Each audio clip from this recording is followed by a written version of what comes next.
এখানে রাজনৈতিক শহীদরাও শহীদ হয়। রাজনৈতিক শহীদে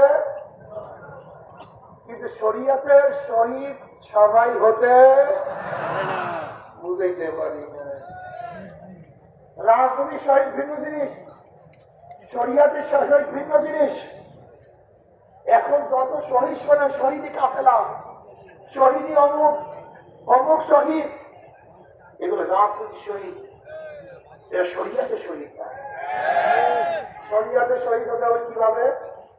আপনি যদি বলেন আমি ইসলাম কায়েম করবো না, শরিয়াত কায়েম করবো না, আর আপনি সেই রাস্তায় মারা গেলে শহীদ হবেন, এরকম কিছু আমার জানা নাই। যদি কেউ জানা থাকে আমাকে জানাই দেবেন।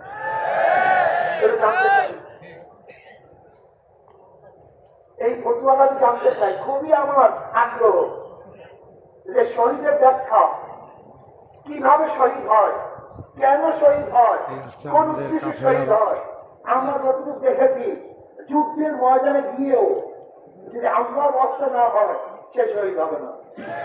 এই মতো বোখারি নামায় শুনে, বোখারির মধ্যে আসছে আল্লাহ সেই ব্যক্তিকে ডাকবে, কি নিয়ে আসছো? আল্লাহ তোমার রাস্তায় শহীদ হয়েছে, গলা কাটায়। আল্লাহ বলছে আমি তোর অন্তর জানি, তোর কলবের দিকে তাকাইছিলাম।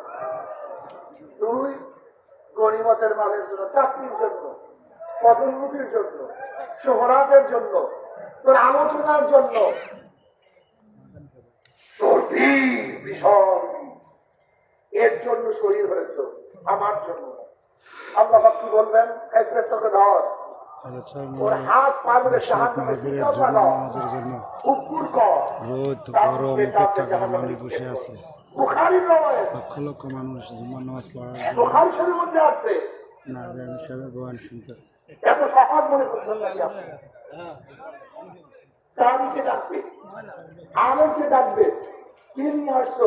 বলবে আমি আলেম, আমি কারি। আল্লাহ বলবেন তুই মানুষকে আকৃষ্ট করার জন্য, মানুষের প্রশংসা কামাই করার জন্য, হাদিয়া পাওয়ার জন্য বয়ান করছো, কেরাত